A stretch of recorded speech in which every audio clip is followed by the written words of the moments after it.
आग तो अपना आप तो लगती नहीं है, कोई ना कोई लगाता है तभी लगती है आग। सारे पेड़ पौधे जल गए हैं, इसे ईयर तो बिल्कुल ही ख़त्म हो गई है।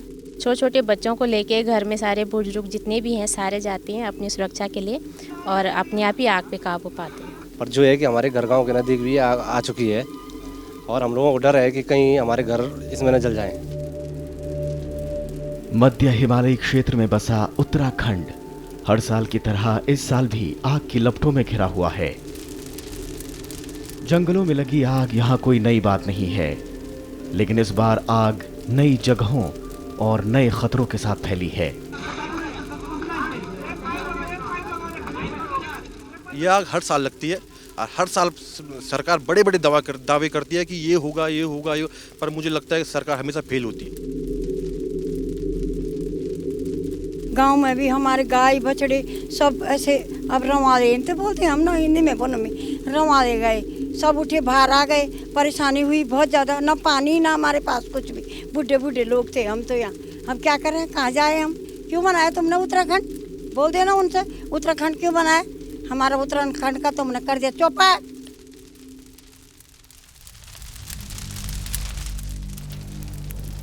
इस बार की गर्मियों में जंगली आग ने 4300 से ज्यादा हेक्टेयर भूमि को खाक कर दिया, जो राज्य बनने के 18 सालों में सबसे भीषण नुकसान में से एक है।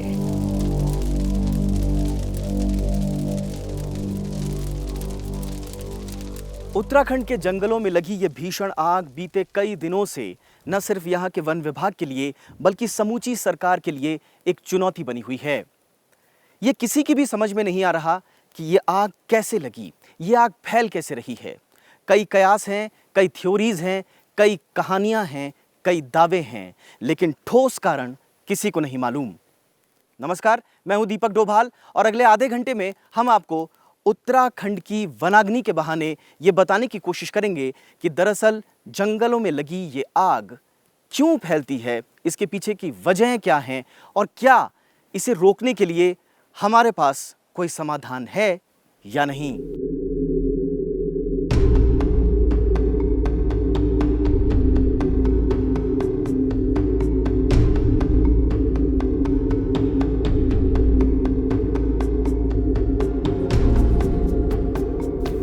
ब्रह्मांड में सिर्फ पृथ्वी ही ऐसा ग्रह है जहां आग लगती है।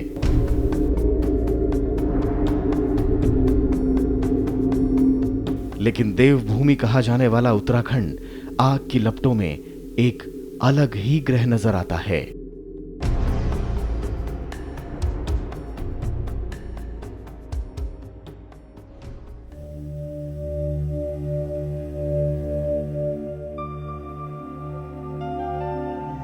मेरा नाम जगत सिंह चौधरी, लोग मुझे जंगली के नाम से जानते हैं।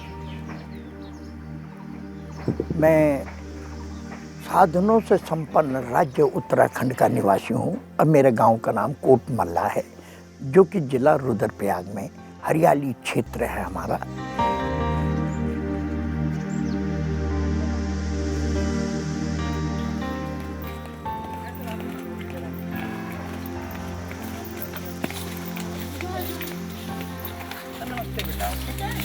बढ़िया, जंगल से आ गए।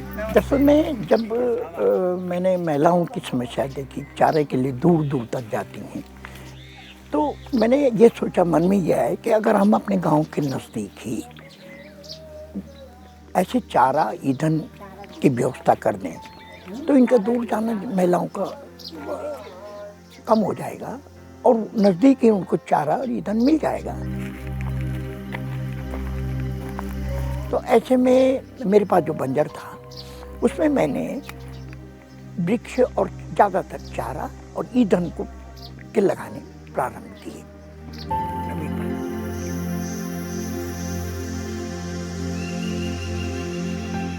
तो वो धीरे धीरे करके लगते इसी कॉन्सेप्ट से लेके वो एक मिश्रित वन बन गया।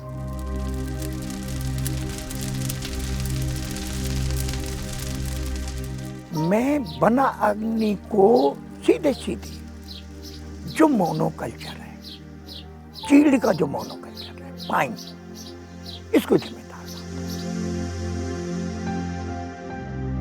हूं। क्यों क्योंकि ये इसकी पत्तियां, इसके नीडल्स में जो ऑयल होता है और इसके जो फल है, इसका तो कोई भी जो है आग के लिए प्रसिद्ध है। ये पेड़ ही अपने आप में अग्नि का पेड़ है।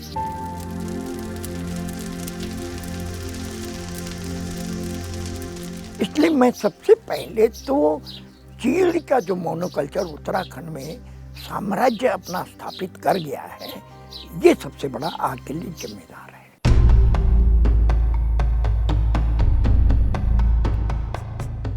कि आपका जो पाइन्स है, पाइन ट्री एक ऐसा पेड़ है जो बड़ा यूजफुल भी है। जैसे आप रेजिन है, टिम्बर है, so many things you get out of it.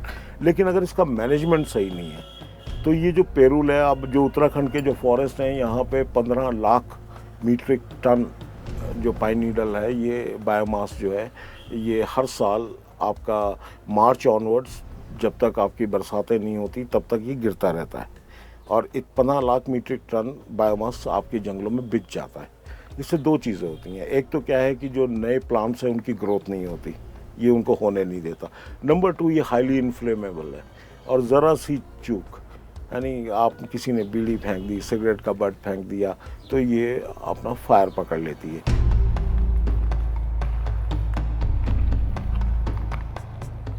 चीड़ की पत्तियां जो है कि सड़ती नहीं है, क्योंकि उसमें रेजिन पाया जाता है, उसमें बहुत लंबा समय जो है कि उसको सड़ने में लगता हो। और इस बीच वो इतना फॉरेस्ट में एक्यूमुलेट हो जाता है कि अगर आपकी फॉरेस्ट फायर हो गई तो वो जो है कि पूरे जंगल को जो है कि तहस नहस कर देती है और उसके साथ जो अन्य वृक्ष प्रजातियाँ भी होती हैं वो जल करके राख हो जाती है। इसके जो सीड होते हैं उसमें विंग्स होते हैं, ये हाइट गेन करता है, जगह घेरता है और फैल जाता है और किसी भी कंडीशन में फैल सकता है, एक्लेमेटाइज हो जाता है। इसको ये अपना, इसके अपने फीचर हैं।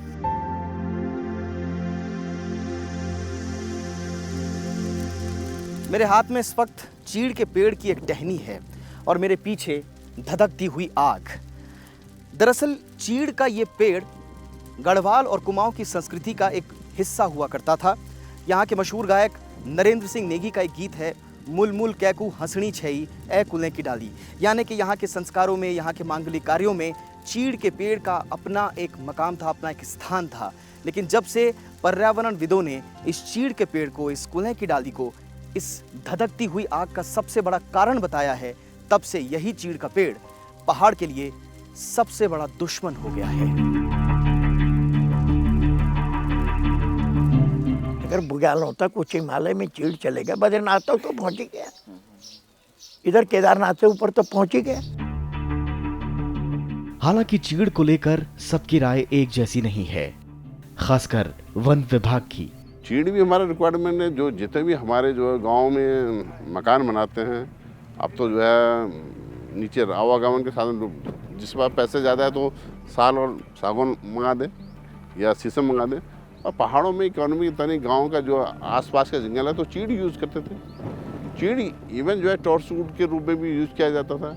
एक जगह से दूसरे जगहों में जाने के लिए लोग एक टॉर्च रूट के रूप से जला कर जाते थे। तो पहले ट्रेडिशनल चीड़ का बहुत यूज़ था। उन्हीं से पूछिए, उन्हीं जो सो कॉल्ड इन्वायरमेंटलिस्ट उनके पूर्वजों से पूछिए कि जो है क्या आपके जो पूर्वज इस चीड़ पाइन को यूज़ करते थे नहीं करते थे, क्या इम्पोर्टेंस है वो बताएंगे।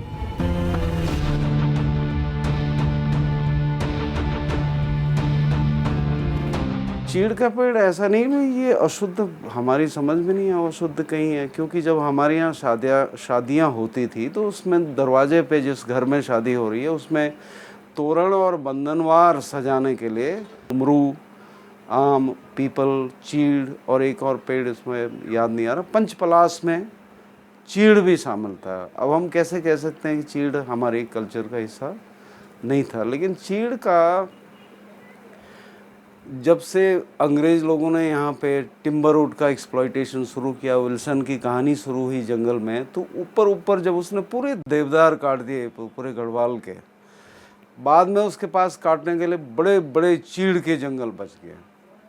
तो फिर उसने जिस बेरहमी से चीड़ के जंगलों को काटा और उसका ट्रांसपोर्टेशन किया, बाद तक आज़ादी के बाद तक 1980-1973 का जो चिपको मूवमेंट था, उस मूवमेंट से पहले तक लगातार चीड़ के वनों का दोहन होता आ रहा था और चीड़ के प्रति एक तरह का नैरेटिव तैयार किया गया, एक तरह का मिथक तैयार किया गया ये कॉलोनाइजर है, ये बाहर से आया है, ये यहाँ का इंडिजिनस स्पीसीज नहीं है।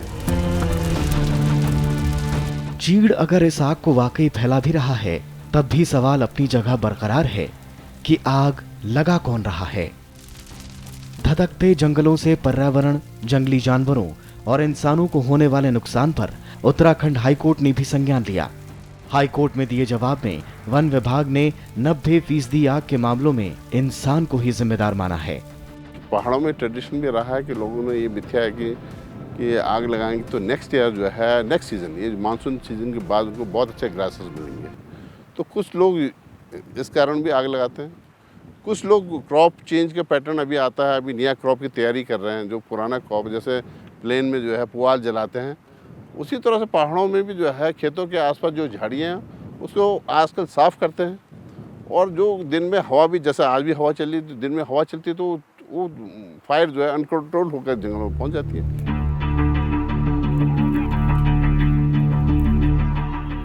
उनका ये कहना है कि गांव के लोग इसलिए लगाते हैं क्योंकि आग लगाने के बाद आपका बिल्कुल फ्रेश घास होगी उनके जानवरों के लिए, कैटल्स के लिए, फॉडर के लिए ये लोग आग लगाते हैं। वो एक रीज़न हो सकता है, लेकिन पहले एक हक हकूक था। जो गांव के लोग थे, they had some concern with the forest, क्योंकि वहाँ से उनको लकड़ी, चूल्हे के लिए लकड़ी, इमारती लकड़ी, जंगल में जानवरों के लिए घास, ये तमाम चीज़ें मिलती थी। दो चीज़ें हुई, एक तो लोग कम हो गए, दूसरा जंगलों के नियम बहुत कड़े हो गए, जिसके चक्कर में लोगों का इन जंगलों के साथ जो लगाव था, जो अटैचमेंट था, वो ख़त्म हो गया। संशोधन करना पड़ेगा निश्चित रूप से। देखिए, जो वन अधिनियम जब बना, ये दिल्ली में बैठ के बना है। जो धरातलीय है, इसकी जो सच्चाई है, उससे अनभिज्ञ होके ये कानून बनाया गया है। उन जिस भी कमेटी ने ये कानून बनाया होगा, उसने स्थानीय लोगों के हक हकूकों को नज़रअंदाज किया है, और उसी का परिणाम है। आप देखिए कि पर्वतीय क्षेत्रों में वनों का जो विस्तार है, वो चीड़ का विस्तार हो रहा है। जो हमारे जो पारंपरिक वन हैं, जो हमारे जो होते थे यहाँ पे, वो कम होते जा रहे हैं। पहाड़ों पर बसे लोगों के लिए अच्छी घास अच्छे भविष्य की गारंटी रहा करती थी, लेकिन ये तब था जब गांव में आबादी थी।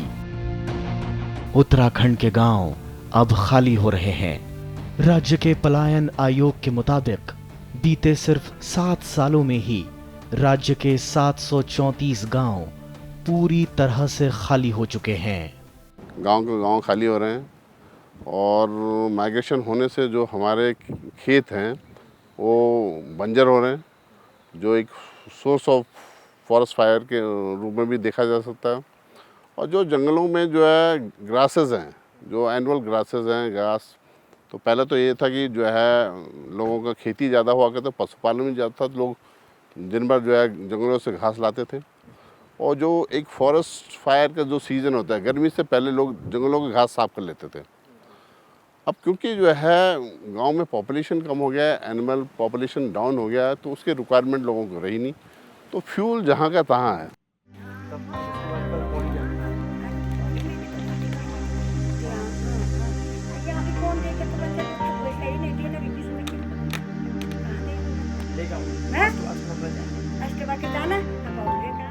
हम उस टाइम जाते थे बुझाने बाजाने को भी जाते थे, ऐसे थोड़ी आते थे गांव में, ऐसे थोड़ी आते थे। उस टाइम तो बहुत ही लोग थे। अब तो हमारे गांव में कुछ भी नहीं। एक ही रात में हम खाक बन जाए तो कहाँ जाए, कौन आए हमको यहाँ देखने को भी, कोई नहीं। हमारे बच्चे लोग सब बाहर रहते, कोई भी नहीं है गांव में। बच्चे लोग तो सब बाहर हैं, यहाँ कौन है तो ही बोल। खाली बैठे हैं हम यहाँ, हम भगवान के वजह से बैठे हैं। भगवान पर हमारा भरोसा सर, और ऊपर अष्टवक्र पर है, बस और कुछ नहीं। दिन के उजाले में शायद आप इस भयावह आग का अंदाज़ा न लगा पाएं, लेकिन ये आग बहुत तेज़ी से फैल रही है और इसे रोका कैसे जाए, इसकी सबसे बड़ी जिम्मेदारी दी गई है वन विभाग को। लेकिन हमने ग्राउंड पर देखा और लोगों से बात भी की, तो यहाँ के वन विभाग के पास ना इतना इंफ्रास्ट्रक्चर है और ना ही उनके पास खुद के सेफ्टी तक के लिए उनके पास इंतज़ाम नहीं है। ऐसे में सवाल यही उठाया जा रहा है कि क्या वन विभाग के ये इक्का दुक्का कर्मचारी इस भयानक आग को बुझाने में कामयाब हो पाएंगे?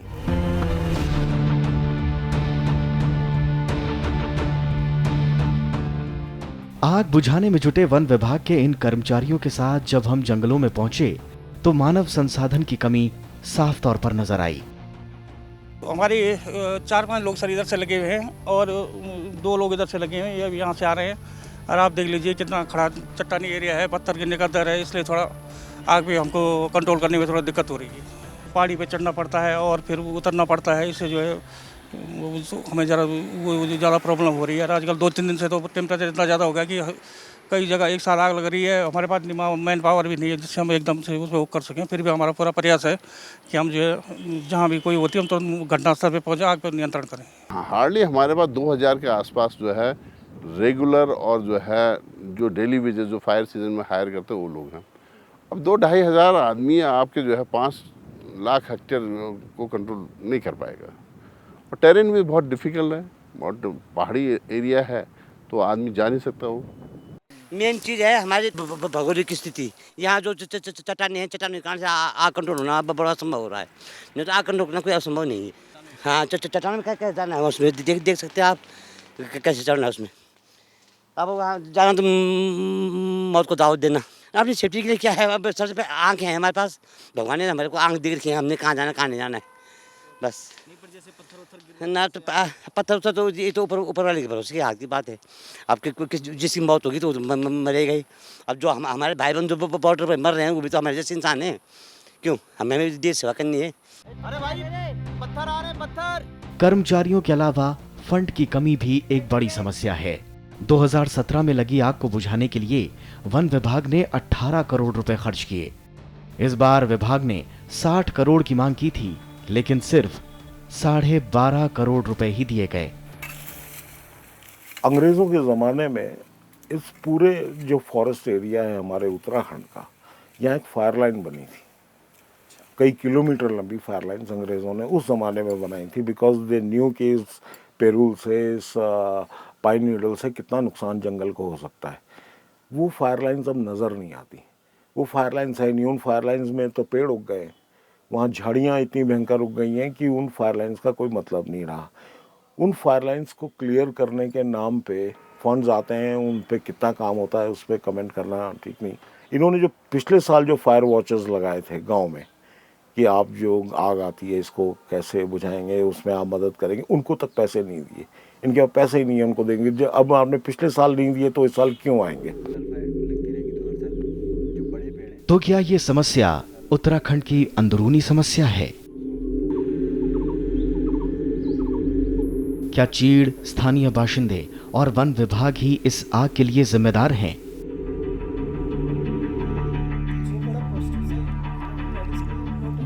कुछ ऐसे ही सवालों के साथ हम पहुंचे श्रीनगर गढ़वाल के high altitude plant physiology research centre यानी हैप्रेक में, जहां उच्च हिमालयी प्रजातियों पर पर्यावरण के प्रभावों पर सालों से रिसर्च हो रहा है। यहां हमें इस आग की जड़ें जलवायु परिवर्तन और ग्लोबल वार्मिंग में धंसी मिली। आप देखिए, फॉरेस्ट फायर्स पहले तो बहुत कम थी।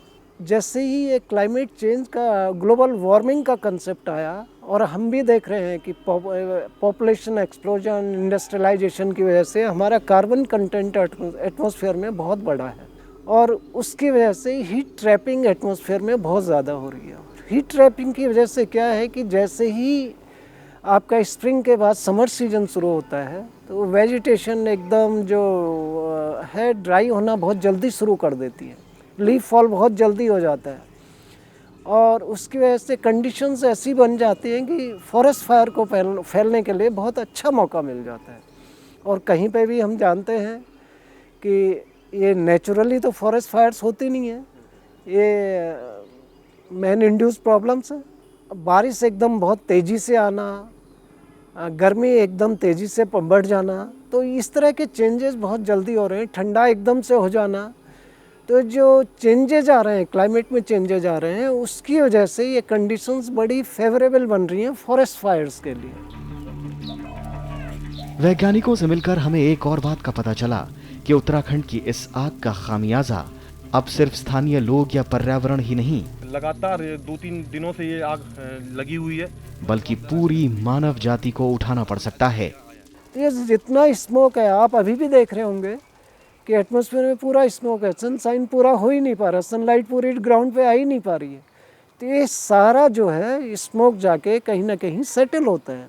बारिश आएगी, ज़मीन में आएगा, बारिश आएगी, ग्लेशियर्स पे बैठेगा, ऊपर जाएगा, ग्लेशियर्स में बैठेगा। तो ये जितना कार्बन एटमॉस्फेयर में आता है वो ना कहीं ग्लेशियर्स में कहीं ना कहीं वो तो जमा हो ही रहा है, हमें दूर से देखने में न लगे, जमा हो रहा है और उससे मेल्टिंग रेट बढ़ रहा है। और कभी बारिश अगर क्लाइमेट चेंज की वजह से, ग्लोबल वार्मिंग की वजह से बारिश कंटिन्यूस 2-3 दिन रह गई और जो ग्लेशियर्स के नीचे डेब्रिस जोन होता है उसमें भी अंडरग्राउंड ग्लेशियर्स होते हैं, तो उनमें पानी इतना इकट्ठा हो जाता है कि वो अल्टीमेटली प्रेशर मारता है नीचे को, स्लोप पे प्रेशर मारता है और उसकी वजह से सारे रॉक्स और बोल्डर्स वगैरह वो सारे उस प्रेशर से नीचे आ जाते हैं और फ्लडिंग हो जाती है, वैलीज़ में बहुत ज़्यादा नुकसान हो जाता है। हम तुंगनाथ एरिया जो है कि जो ये उत्तरांचल का टूरिस्ट पैलेस है, वहाँ पे हमने पिछले वर्ष 1.5 फीट जो है कि बर्फबारी जो है कि रिकॉर्ड की थी, लेकिन इस वर्ष जो है कि 1 से 1.5 इंच के बीच में जो है कि बर्फबारी हुई है। तो ये काफ़ी बड़ा इम्पैक्ट है बर्फबारी का भी। और अगर धीरे धीरे इस तरह से बर्फबारी कम होती रही तो आप भी जानते हैं कि जो ग्लेशियर्स हैं वो बर्फबारी से ही बनते हैं, और अगर ग्लेशियर नहीं बनेंगे तो हमारे लिए जो है पानी का बहुत बड़ा संकट जो है खड़ा हो जाएगा। और जो गंगा है धीरे धीरे इसमें जो है कि पानी का प्रभाव भी कम हो सकता है।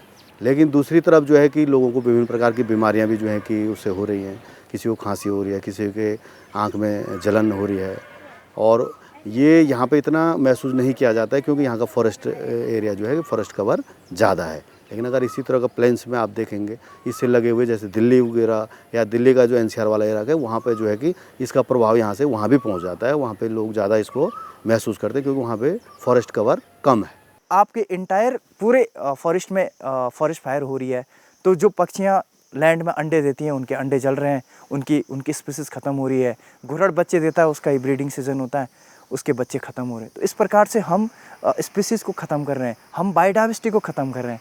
और जिस देश और जिस प्रदेश में बायोडाइवर्सिटी नहीं होगी उसकी कोई पहचान नहीं होगी। हमारा मानना ये है कि संस्कृति, प्रकृति से संस्कृति, और जिस भी प्रदेश के पास, जिस भी देश के पास स्ट्रॉन्ग प्रकृति और संस्कृति होगी उसकी अपनी अलग पहचान होगी और सबके लिए एक उदाहरण के रूप में सामने आएगा।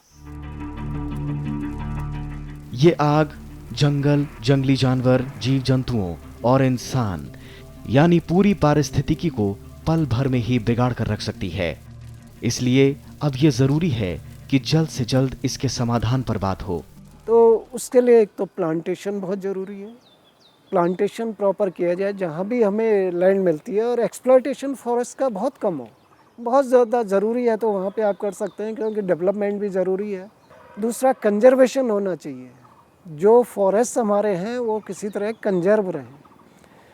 उसकी वजह से क्या होता है कि एटमॉस्फेयर में पॉल्यूशन भी कम होता है। हम जानते हैं कि प्लांट्स जो है हमें ऑक्सीजन भी देते हैं, है ना, और फॉरेस्ट ज़्यादा होगा तो CO2 को एब्जॉर्ब भी करते हैं। पाइन मैनेजमेंट बहुत ज़रूरी है। जिन कंट्रीज़ के अंदर पाइन मैनेजमेंट हो रहा है, बाहर के कंट्रीज़ में पाइन एक ऐसा ही हर जगह होता है। ये 500-800 मीटर से ऊपर पाइन ही पाइन आपको मिलेगा। तो जहाँ भी है वहाँ पाइन मैनेजमेंट है।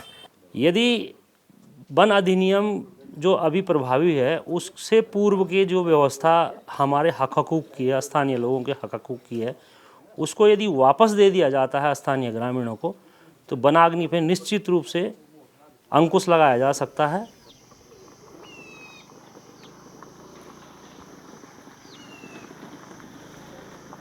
जंगल में लगने वाली आग न जंगल के लिए, न पहाड़ के लिए और न यहाँ के बाशिंदों के लिए कोई नई बात है, लेकिन साल दर साल जिस तरह से इसका दायरा और वेग बढ़ रहा है उतनी ही चिंताएं भी गहराती जा रही हैं।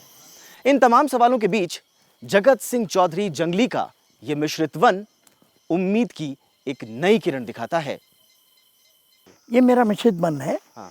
और ये ऊपर जो है ये मोनोकल्चर चीड़ का जंगल है वन विभाग का। तो ये तो सारा जल गया, जल नहीं था इसको, क्योंकि इसमें तो चीड़ है, मोनोकल्चर है। और ये मेरा मिश्रित वन है। यहाँ आग नहीं लगी? यहाँ आग नहीं। तो आप यही कह रहे हैं कि इसी तरह के वन पूरे उत्तराखंड में लगने चाहिए? लगने चाहिए। तो जमीन में नमी रहेगी? नमी रहेगी और आग नहीं आएगी।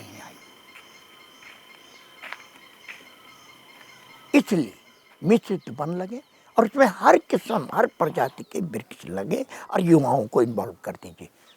युवा ये काम बहुत आसानी, पहाड़ का युवा उसके जीन में है, वो ये काम कर सकता है।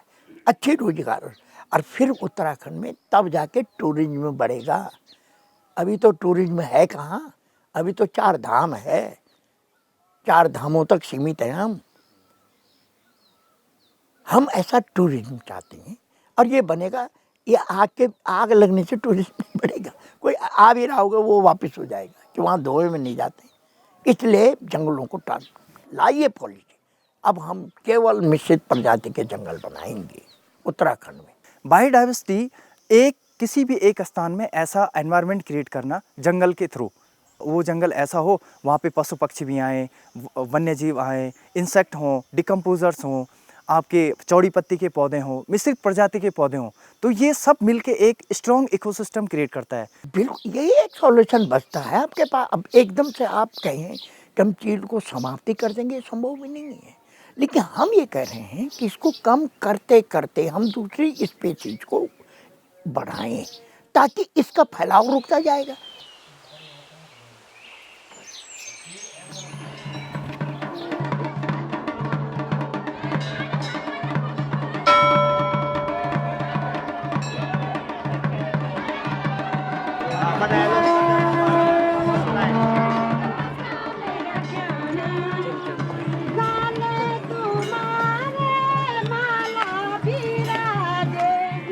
प्रकृति और इंसान के संघर्ष का समाधान भी इन दोनों के रिश्तों में ही छिपा है।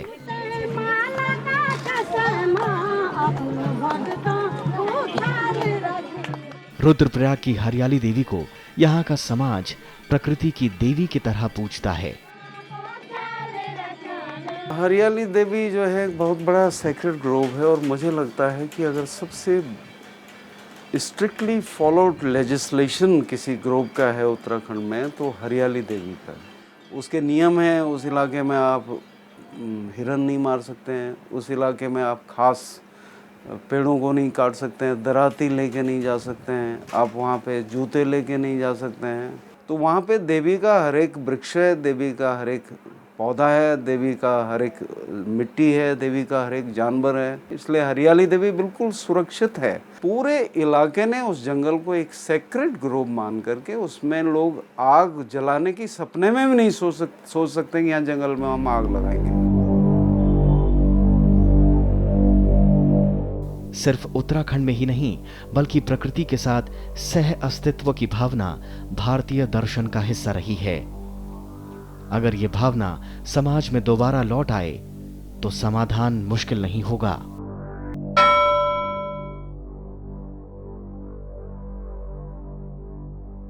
उत्तराखंड से लेकर जम्मू कश्मीर की पहाड़ियों में, वहां के जंगलों में तांडव मचाने के बाद ये आग कई जगह बुझ चुकी है और शायद जहां बची है वहां बारिश के बाद पूरी तरह से बुझ जाएगी।